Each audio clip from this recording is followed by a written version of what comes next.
Mute na. Okay.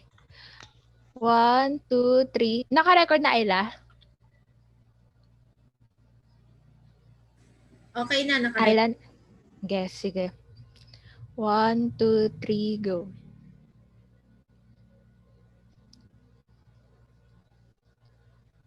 Guy de Maupassant's The Necklace.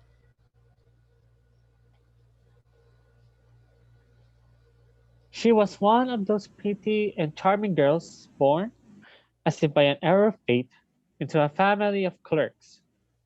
She had no dowry, no expectations, no means of becoming known, understood, loved, or wedded by a man of wealth and distinction. And so, she let herself be married to a minor official at the Ministry of Education.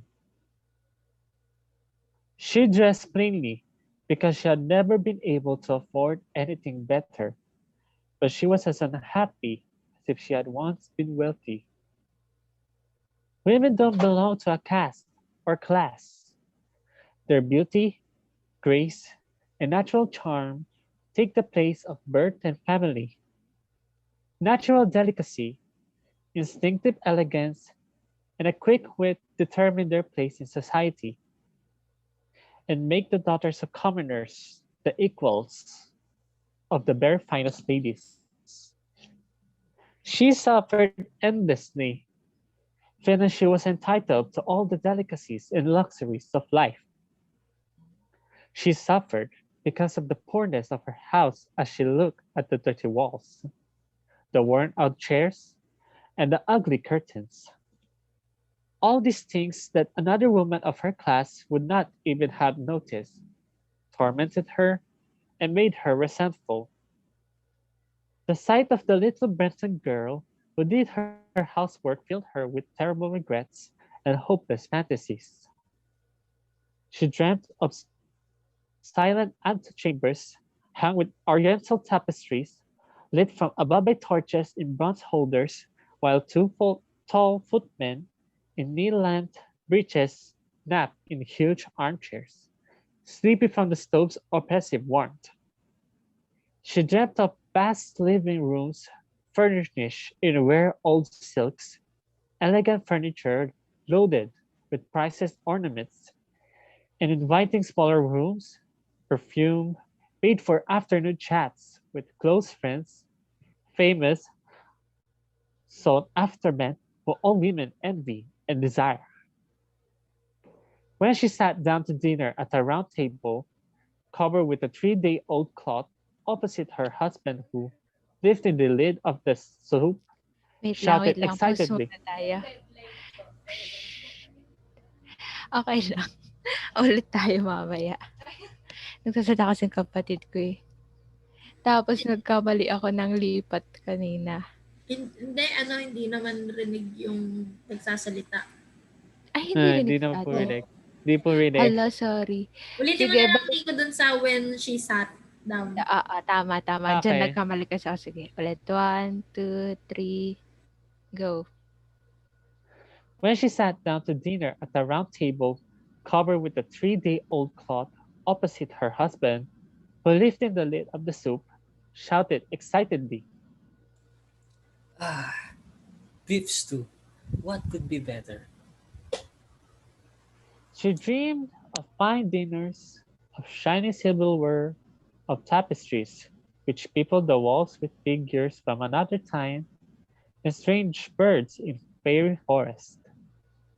She dreamed of delicious dishes served on wonderful plates, of whispered gallantries. Listen to what an inscrutable smile, as one ate the pink flesh of a trout or the wings of a quail. She had no dresses, no jewels, nothing. And these were the only things she loved. She felt she was made for them alone.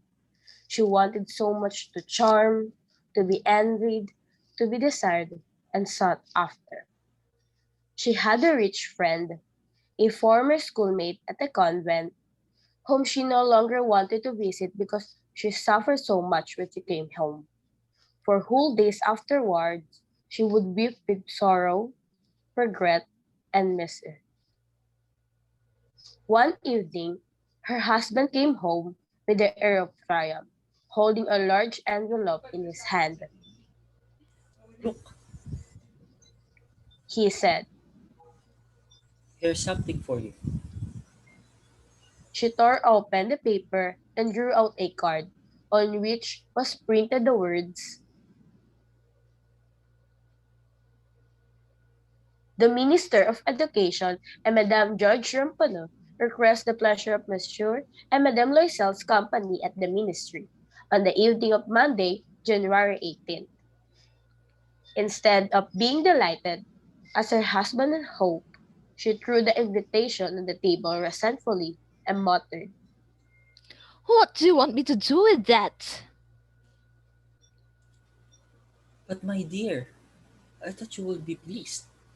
You never go out, and it will be such a lovely occasion. I had awful trouble getting it. Everyone wants to go. It is very exclusive, and they're not giving many invitations to clerks. The whole ministry will be there.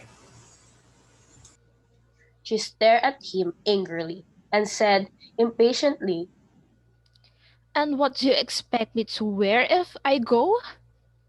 he hadn't thought of that. He stammered, Why? The dress. You go. Sorry. Yeah. Why? The dress you go to the theater in. It seems very nice to me. He stopped, stunned, distressed to see his wife crying. Two large tears ran slowly from the corners of her eyes towards the corners of her mouth. He stuttered,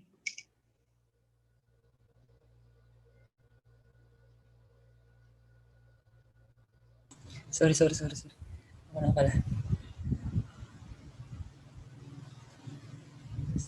What's the matter? What's the matter? With great effort, she overcame her grief and replied in a calm voice, as she wiped her wet cheeks. Nothing.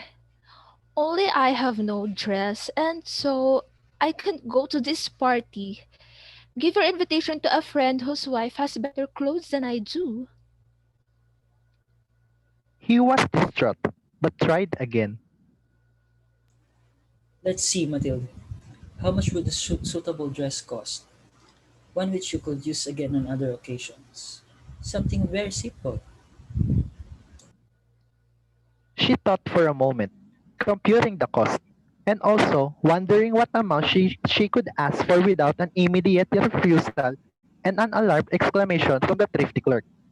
At last, she answered hesitantly, Mm, I don't know exactly, but I think I could do it with 400 francs. he turned a little pale, because he had been saving the exact amount to buy a gun and treat himself to a hunting trip the following summer, in the country near Neanter, with a few friends who went lark shooting there on Sundays. However, he said, Very well. I can give you 400 francs. But try and get a really beautiful dress.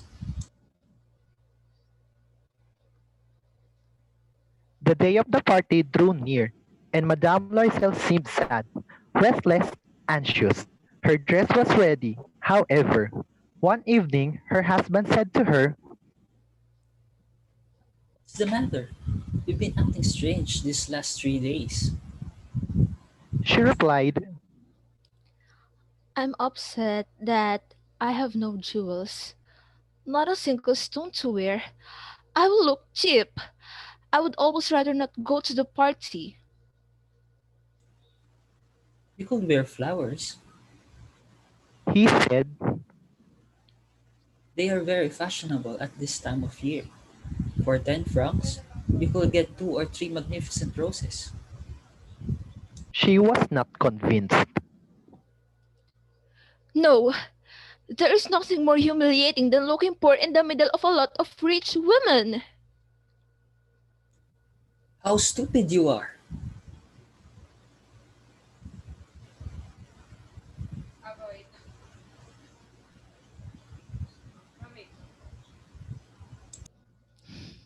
Si Nico na ata dito. Wala si Nico. Wala si Nico dito? Nawala. How stupid you are. Ano yun, si Hana nag-attendance? Oo, siya nagpipicture. Naririnig ba si ate? Di kanina narinig din. Hindi, ngayon lang. Ay, sorry. Sorry. Kay ma'am ko Wala na si galing. Nico. Post mo na sige yung recording. Ayan na, ayan na. Ulit ako dun sa no. Ay, hindi. Sa how stupid you are Ulit, na Nico. JM. Nico. Saan? Nico, Nico. Dun ka Nico. start sa... Hichul. Nico. Hello. So, Hello. buisit yung yung internet. Namatayan Okay lang yan. kami Kailangan, ulit. So, Okay lang. Ito. okay, simulan ko na. Wait lang. Si ano muna, si JM muna. Yung No, sa ay, house Okay. how stupid you are. Okay na, Nico. Nakita mo na. Nasa Okay page po. 4. Okay. Page Namatayan 4. ako ng internet. Shit eh. Ate, wag ko maingay ah. Ako baka pa nagsalita, kasi may tinatanong ako kung nagsalita daw ako, hindi ako makapagsalita kasi nirecord. Tapukan. Ay, Hindi dahil sa mga magsalita kasi nasigaw ako na no. tapukan. Tapukan. Tapukan. Nga, panood nga. Live yan. Blockbuster. Live yan. O game na, ang dami na ito. Tapukan daw tayo, te. Online rumble. Bardagulan. Ate, wag ko na maingay ah. Oh, ako na. Again na. Away. Doon na sa how stupid you are. Okay. How stupid you are. Her husband cried. Go and see your friend, Madame Forrester, and ask her to lend some jewels. You know her well enough for that. She uttered a cry of joy. Of course. I had not thought of that. The next day, she went to her friend's house and told her of her distress. Ay, wait lang. Hindi ko na ano. Nalipat yung slide. Ulit. Saan ba, ano ba sunod nito? Dun sa sa how stupid you are. Sorry. Sorry, JM. Sorry, Nika. Ha? Sorry. Okay na. Nagkakamali na tayo sunod-sunod. Okay lang. Iba na pag-recording na eh. Nakaka- Ang daming interruption. Game, game, Sorry, game. Nico. Charot. Okay Again lang. na. Game. 1, 2, 3. Wait lang, lilipat ko lang. 1, 2, 3, go. How stupid you are. Her husband cried. Go and see your friend, Madame Forrester, and ask her to lend some jewels. You know her well enough for that. She uttered a cry of joy. Of course. I had not thought of that. The next day, she went to her friend's house and told her of her distress. Madame Forestier went to her mirrored wardrobe, took out a large box, brought it back, opened it, and said to Madame Loisel, Choose, my dear. first, she saw some bracelets, then a pearl necklace, then a gold Venetian cross set with precious stones of exquisite craftsmanship. She tried on the jewelry in the mirror, hesitated, could not bear to part with them, to give them back. She kept asking, You have nothing else? Why, yes, but I don't know what you like. Suddenly, she discovered in a black satin box a superb diamond necklace, and her heart began to beat with an uncontrolled desire. Her hands trembled as she took it. She fastened it around her neck, over her high neck dress, and stood lost in ecstasy as she looked at herself. Then she asked anxiously, hesitating, Would you lend me this? Just this. Why, yes, of course. She threw her arms around her friend's neck, embraced her rapturously, then fled with her treasure. The day of the party arrived. Madame Loisel was a success. She was prettier than all the other women, elegant, gracious, smiling, and full of joy. All the men stared at her, asked her name, tried to be introduced. All the cabinet officials wanted to waltz with her. The minister noticed her. She danced wildly, with passion, drunk on pleasure, forgetting everything in the triumph of her beauty, in the glory of her success, in a sort of cloud of happiness, made up all of this respect, all this admiration, all these awakened desires of that sense of triumph that is so sweet to a woman's heart. She left at about 4 o'clock in the morning. Her husband has been dozing since midnight in a little deserted anteroom with 3 other gentlemen whose wives were having a good time. He threw over her shoulder the clothes he had bought for her to go outside in, the modest clothes of an ordinary life, whose poverty contrasted sharply with the elegance of the ball dress. She felt this and wanted to run away, so she wouldn't be noticed by the other women who were wrapping themselves in expensive furs.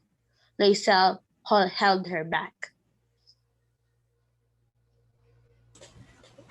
Wait a moment. You'll catch a cold outside. I'll go find a cab.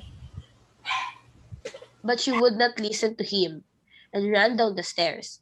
When they were finally in the street, they could not find a cab and began to look for one, shouting at the cabman they saw passing in the distance. They walked down toward the Seine in despair, shivering with cold. At last, they were found a key on those night cabs that one sees in Paris only after dark, as if they were ashamed to show their shabbiness during the day.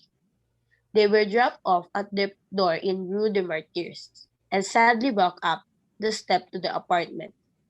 It was all over for her, and he was remembering that he had to be back at his office at 10 o'clock. In front of the mirror, she took off the clothes around her shoulders, taking a final look at herself in all her glory. But suddenly, she uttered a cry. She no longer had the necklace round her neck. What's the matter? Asked her husband, already half dressed. She turned towards him, panic stricken. Wait lang. Ulitin ba natin yung yung half undressed? Sabi ata ni Already. Batil. Oh, sige. Sige. Okay. Ikaw ulit, JM. Patino, yung mic mo. Humihinga. Hindi. Like, ay ganun. Sige. Sorry. Lakas ba? Okay. Hindi, wag mo lang ilapet, tapos lakasan mo na lang yung boses mo. Kasi rinig yung hangin yung sheesh.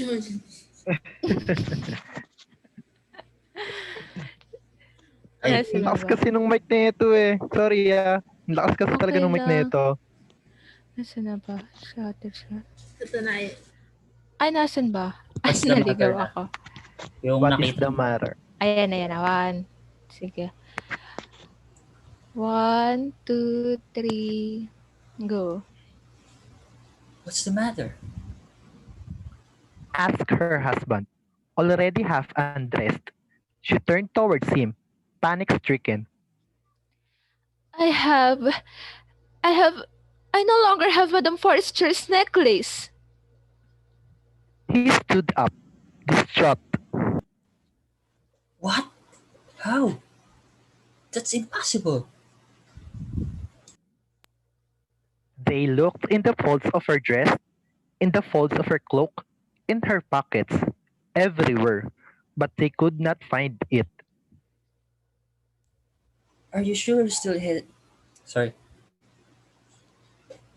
Are you sure you still had it in the Sorry. Isa pa. Wait lang. Ulitin ko. 1, 2, 3, go. Are you sure you still had it on when you left the ball? He asked. Sorry. Akala ko, naligaw ako sa binabasa. Ulit. 1, 2, 3, go. Are you sure you still had it on when you left the ball?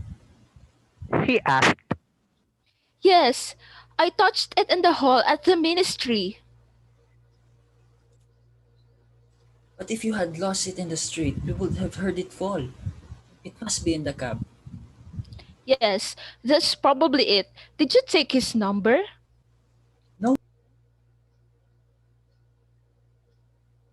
They stared at each other. Stand. At last, Lois Bali, ay sorry. JM ko lang ka. Ay, sorry, nakamute ata ako. Okay. Na-mute ka. Oo nga, sorry. Sige, ulit. 1, 2, 3, go. Dun sa no, and you didn't notice it. Okay. 1, 2, 3, go. No. And you? Didn't you notice it? No. They stared at each other. Stand. At last, Loisel put his clothes on again. I'm going back. He said. Over the whole route we walked. See if I can find it. He left. She remained in her ball dress all evening, without the strength to go to bed. Sitting on a chair, with no fire, her mind blank. Her husband returned at about 7 o'clock. He had found nothing. He went to the police, to the newspapers to offer a reward, to the cab companies. Everywhere the teeniest glimmer of hope led him. She waited all day, in the same state of blank despair from before. She waited. Ulitin ko Dito, okay lang ba ulit dun She sa he went to the police. Sige, Tapos, sige. sudden, everywhere the tiniest glimmer. Oo nga. Sige, okay lang. 1, 2, 3, go. He went to the police, to the newspapers to offer a reward, to the cab companies. Everywhere ulit. Tiniest. Isa pa. Sige.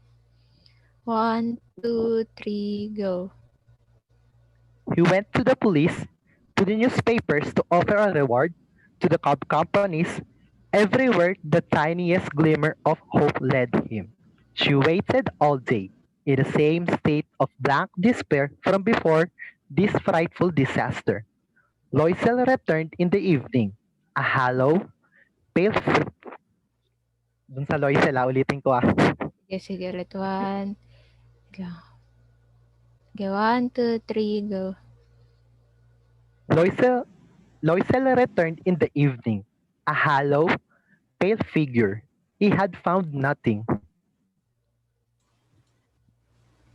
You must write to your friend. He said. Tell her you have broken the clasp of her necklace and that you are having it mended. It will give us time to look some more. She wrote as he dictated. At the end of 1 week, they had lost all hope, and Loisel, who had aged 5 years, declared,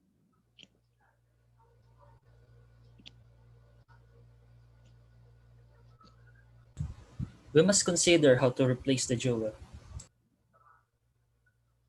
The next day, they took the box which had held it and went to the jeweler whose name they found inside. Ulit, pwede? Sorry. Okay, sige.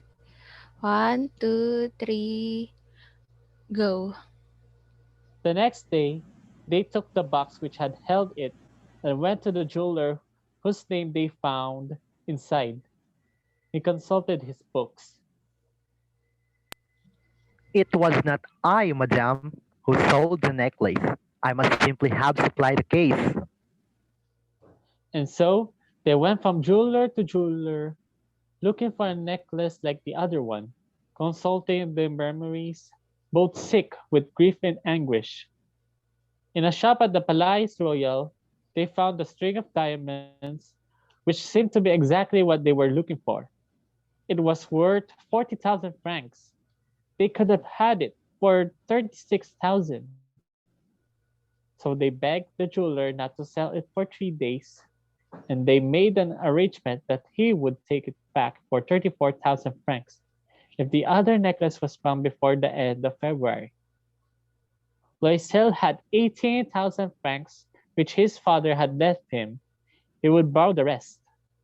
And he did borrow, asking for 1,000 francs from one man, 500 from another, 5 louis here, 3 louis there. He gave notes, made ruinous agreements, dealt with usurers with every type of moneylender.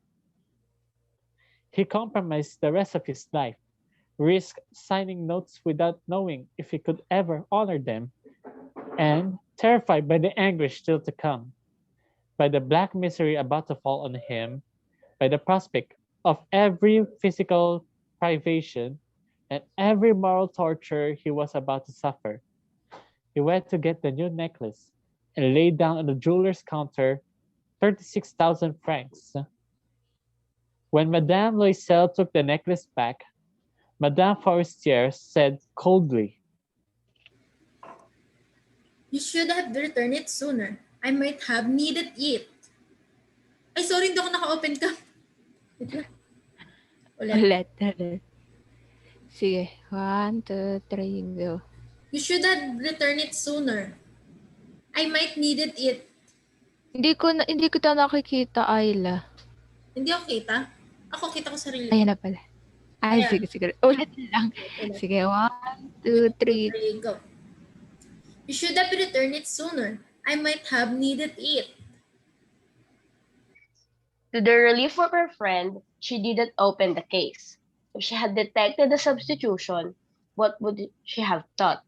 What would she have said? Would she have taken her friend for a thief? From then on, Madame Loisel knew the horrible life of the very poor, but she played her part heroically. The dreadful debt must be paid. She would pay it.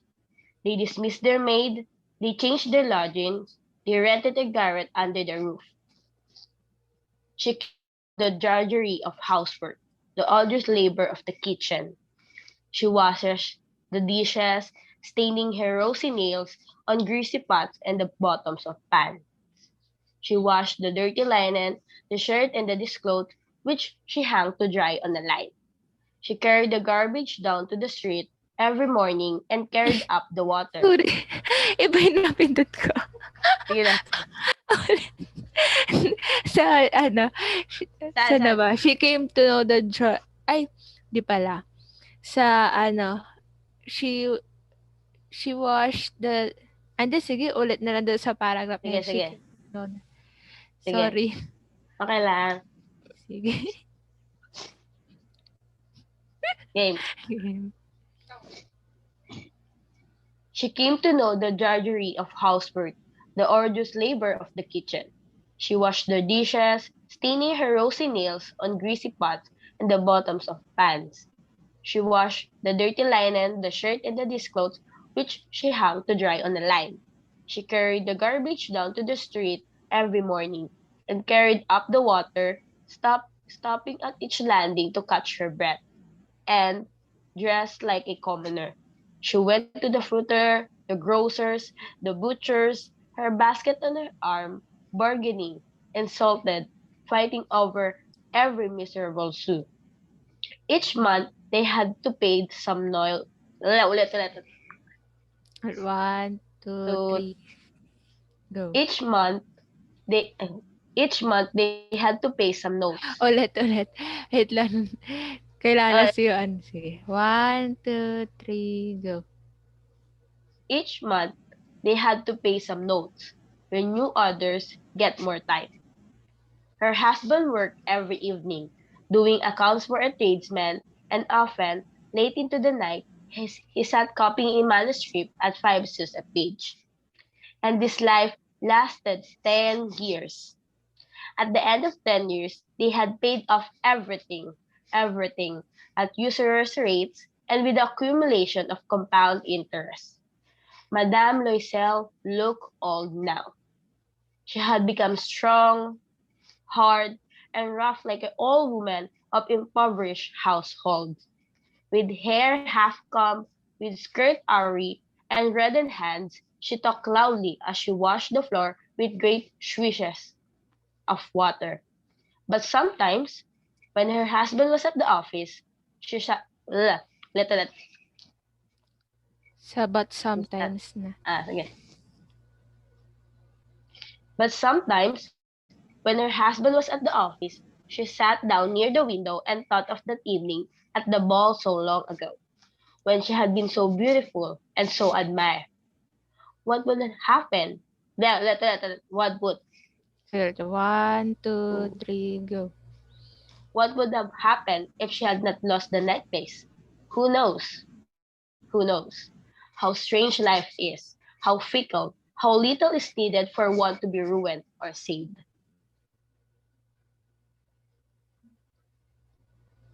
One Sunday, as she was walking in the Champs-Élysées to refresh herself after the week's work, suddenly she saw a woman walking with a child. It was Madame Forestier, still young, still beautiful, still charming. Madame Loisel felt emotional. Should she speak to her? Yes, of course. And now that she had... Ulit. Dun sa Madame. Wait lang. What? Wait lang. Hmm. Sige. 1, 2, 3, go. Madame Loisel felt emotional. Should she speak to her? Yes, of course. And now that she had... Ulit. And now that she had paid. Sige, Ulit sa ulit. Madame. Sorry. Sige, okay lang. 1, 2, 3, go. Madame Loisel felt emotional. Should she speak to her? Yes, of course. And now that she had paid, she would tell her all. Why not? She went up to her. Good morning, Jean.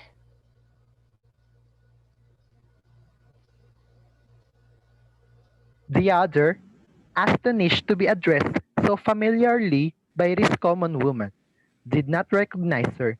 She stammered. But, Madam, I don't know. You must have made a mistake. No, I am Mathilde Loisel.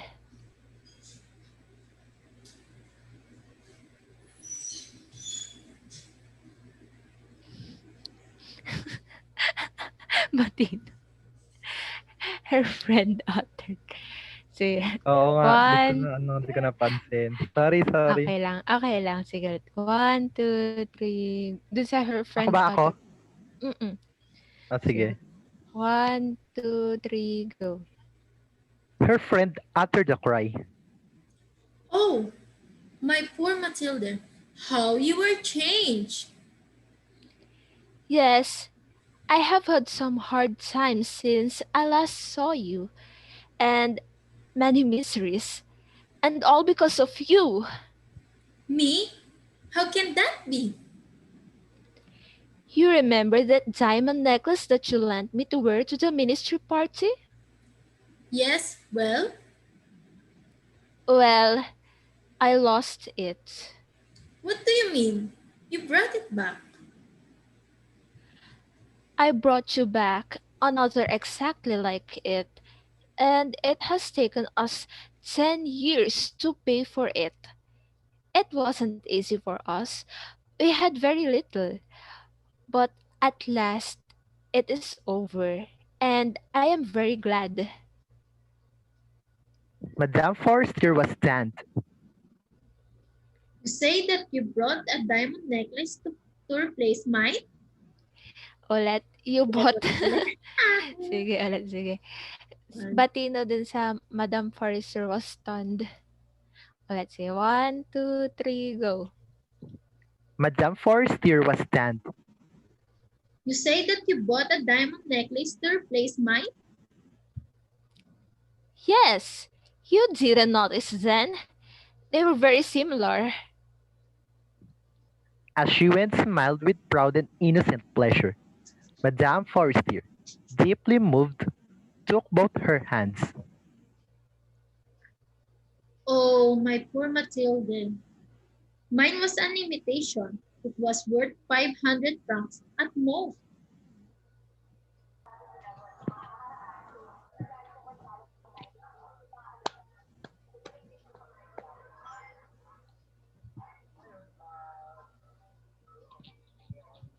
Chining!